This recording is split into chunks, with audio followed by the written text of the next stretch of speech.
every heirloom and open pollinated variety is rare. We've lost about 75% of the varieties that have been in existence over time. And then in the United States, we've lost about 95% of the varieties. So I look at every heirloom and open pollinated variety as having the potential to become extinct. I grew up on a small dairy farm about 20 miles south of here. My grandfather was kind of a larger-than-life person to me growing up. And he was also known in the community for his morning glories. My grandfather went back in his bedroom and he came out with this little white pillbox full of these little black seeds. And he told me this story that his parents brought the seed over from Bavaria when they immigrated. Holding those seeds in my hand was like a living connection to ancestors that I never knew about or thought about, but I was suddenly connected to them. Later that winter, unfortunately, my grandfather passed away, and I realized if he hadn't given us the seeds and the stories would have been lost. Fast forward 40 years, and we're now 13,000 members, 50 states, 30 countries. We have a seed collection that borders on 30,000 different varieties. Seed Savers Exchange is a nonprofit that was started in 1975. Our mission is to collect, save, and share heirloom and open pollinated seeds. This is the John Henry McNeely Sr. corn, and we're doing the first pollination on it.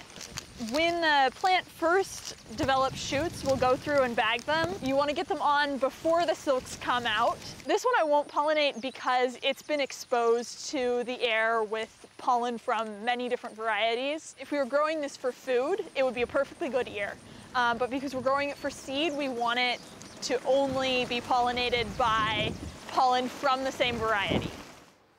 Tomatoes are also a great seed for home gardeners to save because you don't need a lot of distance between plants. Here at Seed Savers, we only isolate our tomatoes by 100 feet to maintain pure varieties.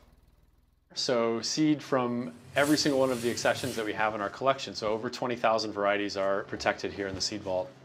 We're sort of operating on a 100-year regeneration cycle. So the seed we put away in 2015, we won't have to regenerate until 2115.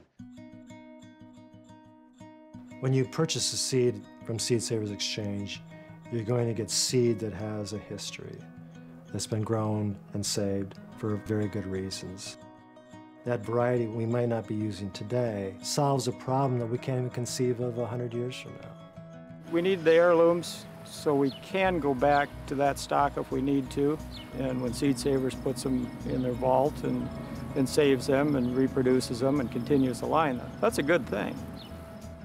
A seed is sort of, it's potential. It's a potential plant, it's a potential source of food, but it's more than that. It's holding the history of stewardship that went before it. Seed saving, to me, it kind of completes a circle of gardening. Gardening, you know, it sustains you, but seed saving, it kind of fulfills you. Our work is never done, and I don't think we'll ever be content because we have a living collection, number one, to deal with, so that's always going to keep us busy. But we'll never be content thinking that we found everything that's out there. It gives me chills sometimes.